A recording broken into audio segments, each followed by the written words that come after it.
Mayor, why are you avoiding us? Mayor, people want to know what's going on with these tickets. The Secret Service says the Chesterfield teen purchased a one-way ticket from St. Louis to D.C. The mayor says he's not in violation of his city's code. Did you get an administrative search warrant? Can you give me my 25 push-ups that you betted? Have you gotten any administrative search warrants? So this is what's going to happen. This is what's going to happen. She also planned to have any evidence against her destroyed. Put viruses in the computer to destroy the case file? Blow up her car. In the impound lot.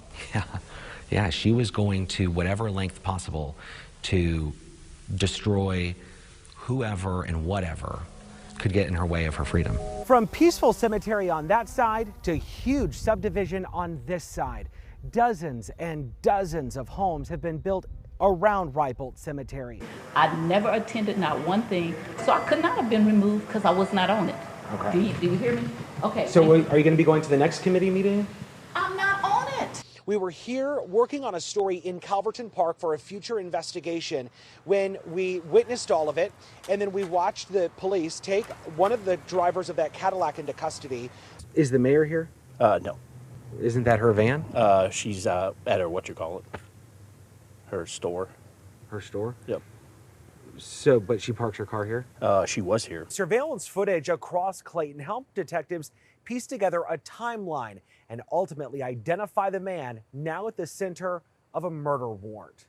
There's new video from a security camera in Clayton that police say captured a cold-blooded murderer on camera. But respectfully, you were elected by citizens of this village to be mayor, and you quit.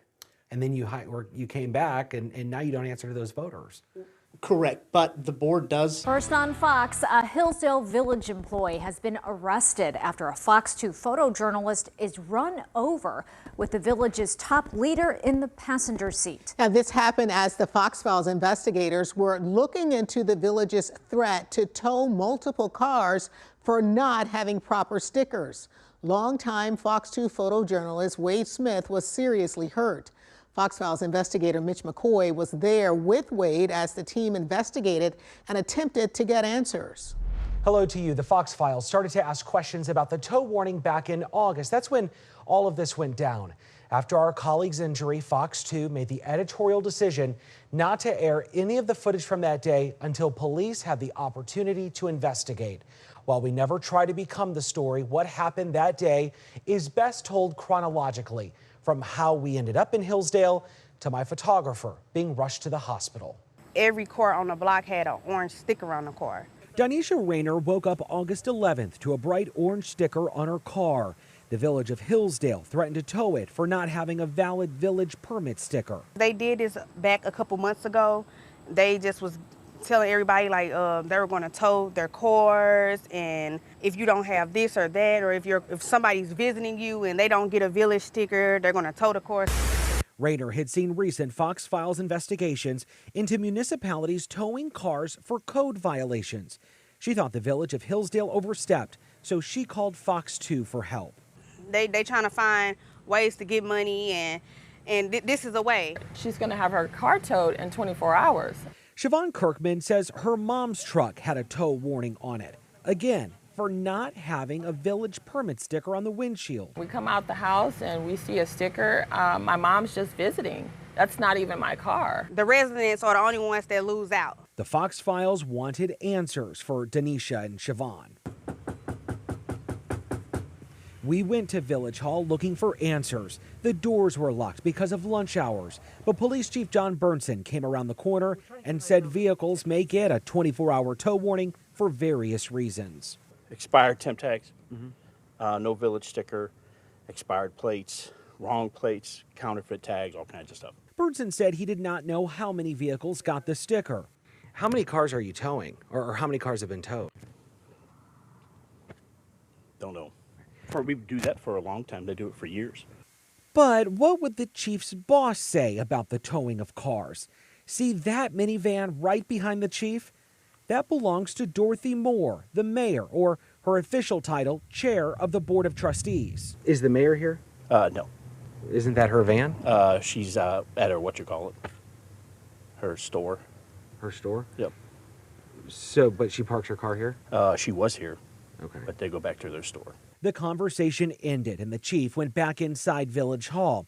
We then heard more. His boss, the one supposedly at our corner store, inside, asking him why we were there. Mayor Moore, can you do an interview? We waited for an hour for the Village Hall to reopen. I went inside the main entrance to ask Moore for an interview. After all, multiple cars could be towed in 24 hours. Well, we just heard her back there. While talking with the village clerk and police chief, the mayor goes out the back door. You can hear photojournalist Wade Smith alert me. There she goes. Moore is climbing into the public works truck. Here's how the moment played out. Mayor, why are you avoiding us? Mayor, people want to know what's going on with these tickets. Mayor, why are you avoiding us? Mayor, people. This is the last image photojournalist Wade Smith captured before getting run over by the trailer attached to the truck and the camera hitting the ground. An accident report obtained by the Fox Files alleges Moore told the village employee to drive away. Smith happened to capture video of the truck and trailer earlier in the day while we were waiting for Village Hall to reopen. An ambulance took the Fox 2 photographer to the hospital for emergency surgery. According to the accident report, Smith has serious leg injuries, and the Hillsdale worker saw the photographer on the ground in his rearview mirror, but told police he was unaware the Fox 2 employee had been hit. According to the report, both the village worker and Moore returned to the scene after being contacted by police and made statements. Velda City police officers were called to investigate the accident because it involved a Hillsdale employee. Velda City's police chief confirms the driver, a Hillsdale employee, was arrested earlier this week, but he's been released pending a prosecutor's review to decide if charges will be filed. It is Fox 2's policy not to name anyone until charges are filed, which is why we're not naming the Hillsdale worker in this report. As for our colleague, he's at home recovering. For the Fox Files, I'm Mitch McCoy. Even though we were invited into the couple's home on the 7th floor, security told us to leave. But as you can see here, that did not stop us from doing the interview. We had to get down to take the elevator, and I'm disabled. William Darty is unable to leave the 7th floor of his apartment building because the elevators are not working. I walk with a cane. My right side is paralyzed. He can't go down the steps, and security at the Roosevelt Town Apartments kicked us out moments before our interview. William is talking with us by phone. He went to the stairwell windows so St. Louis can see his living nightmare. Then I go to rehab, to exercise 3 days out of a week. I can't do that. I'm really trapped in here. William says the elevators have been broken for more than 2 weeks. Him and other senior citizens are desperate for help. I can't make my doctor appointment. How much food and medicine do you have? My food is very scarce now because, I have no way of bringing food in. There are no signs of improvement. The only one is posted by property management, telling residents, quote, "We are doing everything we can to get the elevators to work again and truly are not ignoring this emergency." It's been weeks on end. Mind you, it was just a heat wave as well. Candace Young has a newborn baby and climbed 7 flights of stairs just to get home. I've seen one of my elderly neighbors take 3 hours to get up the stairs with a little assistance that was there. She is about 80-something years old. Tamika Lovelace lives on the 5th floor and says she saw an elderly woman get carried up the steps. And I saw 2 older men helping her up the steps in her wheelchair. Like, it was sad. Even the caretakers don't want to come. Secretary of State records reveal Roosevelt Town Apartments are owned by River City Affordable Housing, an LLC with a St. Louis address, but its board of directors are in Beverly Hills, California, Los Angeles, and St. Petersburg, Florida. We did spot one of the apartment employees going inside. People are wondering when the elevator... I don't even know what's going on. People want to know when the elevator is going to be fixed. Can you tell us? Can you tell us when the elevator is going to be fixed? Ma'am? She did not say much, but property management says it's dealing with many challenges on getting the elevators fixed, telling residents, quote, "The companies that we have reached out to have all declined our request due to them not feeling safe on the property. We have contacted every elevator company in the St. Louis and St. Charles area. With the number of incidents that have happened at Roosevelt, we are constantly being declined." What do you want the city of St. Louis to know? I wish they'd do something about this elevator. Go ahead and fix it up. The St. Louis Department of Public Safety says the city has notified the owner of the serious violation and is exploring next steps to hold them accountable. In the meantime, William has tried grocery delivery, but that leaves him with a new problem. They could bring it to the building, but they won't bring it up. He is simply stuck. I want to go back to everyday living, normal life of living. St. Louis police records show officers have been called to that address about 100 times this year for various reasons, ranging from suspicious activity to shots fired. City fire officials telling us this could hamper rescue efforts because firefighters would have to carry the patients down the steps. And we were in that stairwell. It's a tight space. I mean, you're not going to fit many people in there. You be the judge tonight. Is the mayor in violation of his own code? The city inspector came by to tow my vehicle off my private property. Robert Cotton Sr. called the Fox Files as the city of Jennings tried towing his truck from his driveway. It's not in the street. It's not blocking the sidewalk. He hadn't driven it in several years because of mechanical issues. The plates expired in 2017. Deemed derelict and abandoned. Jennings Mayor Gary Johnson did this interview to explain why the city tried to tow it. License plates expired 5 years or May, whatever it was. Windows open. While the Fox Files investigated the city's ordinance, our cameras captured this car parked outside the mayor's home with tags that expired 4 years ago. Could I ask you about the car? I ain't talk. Hey, look. Whatever you want to do, just don't talk to me no more. At first, the mayor said it had only been parked there a day, which does not explain this Google Street View photo from nearly a year ago. The mayor then argued there's a difference between the car with expired tags in his driveway and Cotton's truck, which the city wanted towed.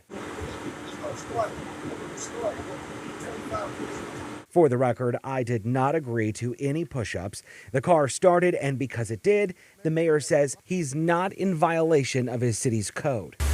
Here's that ordinance. Which is inoperable, derelict, or in violation of state vehicle safety inspection statute and vehicles which do not display the current state license plates.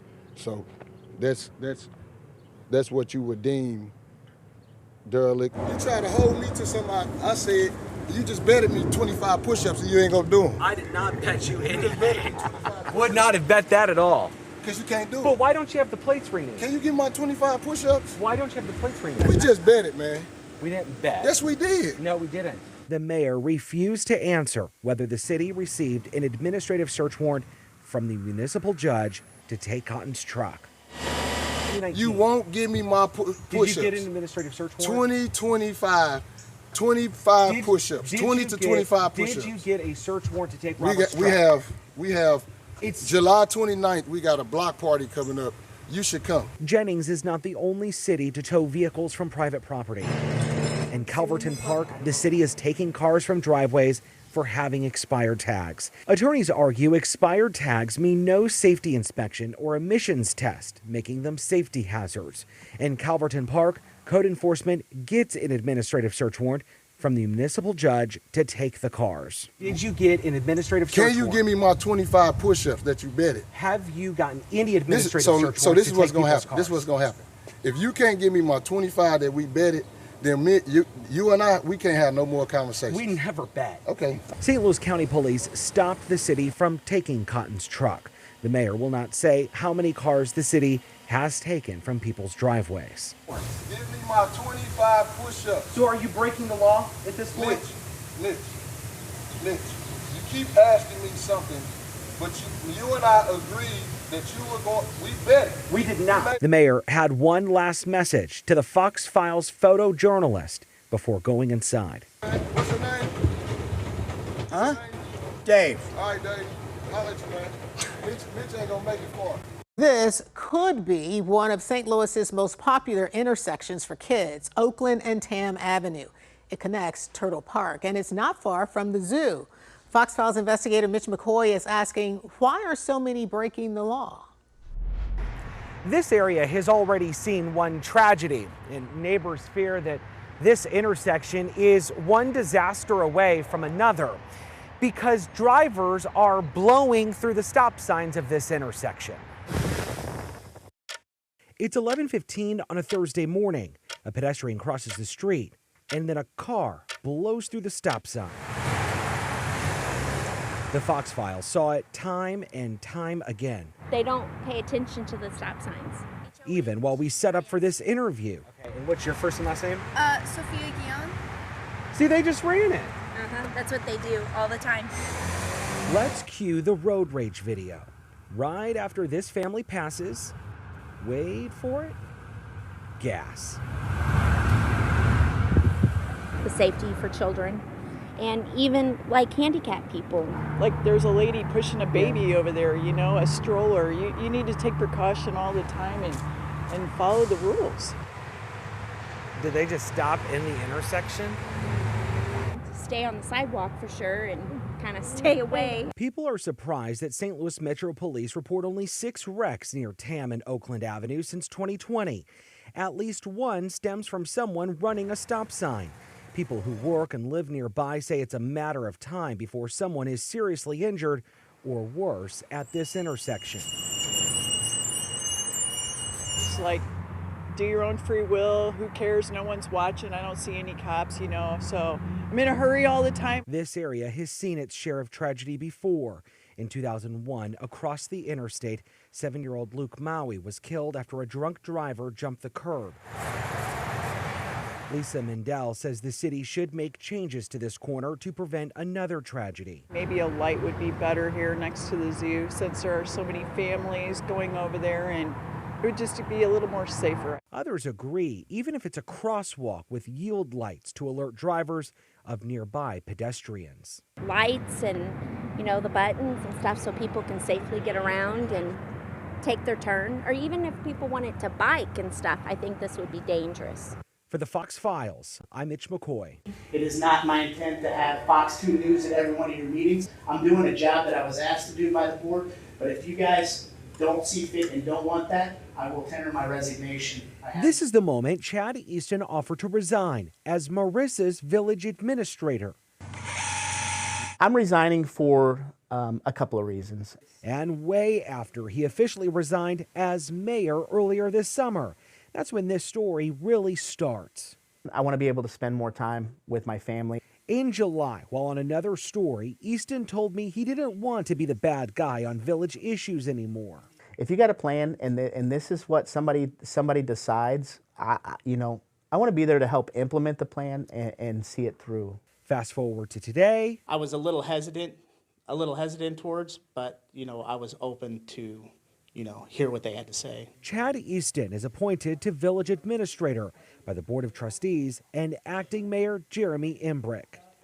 The best person for that position to be able to hit the floor running was him. Embrick says he asked Easton to be village administrator a few weeks after his appointment to acting mayor. Embrick says he got the idea during a recent contract negotiation that he could not participate in because of a conflict of interest.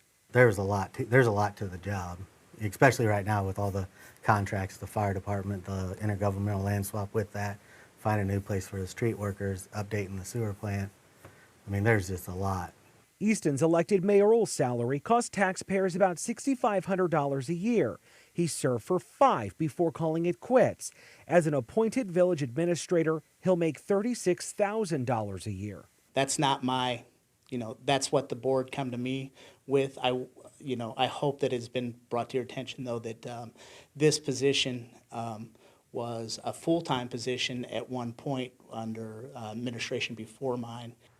Something's going on, and we're scratching each other's back. Courtney Dagner has lived in Marissa all her life. She says something seems off about Easton's sudden resignation and new job weeks later. She believes it's backdoor politics. You were voted into that position, and so now we're going to not be in the elected position, but we're going to come into this appointed position. It just doesn't send the right perspective to this community. So the roles are vastly different in that aspect of it. But respectfully, you were elected by citizens of this village to be mayor, and you quit. And then you came back, and now you don't answer to those voters. Correct, but the board does. Easton says he loves the village. His new role is part-time, and the position will be reconsidered by the Village Board of Trustees again in 1 year. According to village documents obtained under the Open Records Law, he serves as the Economic Development Director, oversees grants, special projects, the sewer plant, street workers, and so on. All things that Easton did as mayor and now is village administrator. You got to figure in the fact that I don't have my phone calls from residents 24 hours a day, 7 days a week. This is more along the lines of a regular job. The information that he's resigning to spend more time with his family, was that 100% accurate? I don't know. Was he tired of not being able to please everybody? I think that come into play too. And now when you look back, now he doesn't have to please everybody. Now that's on my shoulders. Was there any conversation prior to you leaving as mayor about you coming back as village administrator at all? Any conversation? Absolutely not. Completely, 100% on everything that I believe in. That conversation never took place. There was nothing shady going on. There was no prior talks. And just give me time and I'll show you that the position's going to be worth it. While Easton offered to resign during Monday night's Board of Trustees meeting, no one took him up on his offer. For the Fox Files, I'm investigator Mitch McCoy.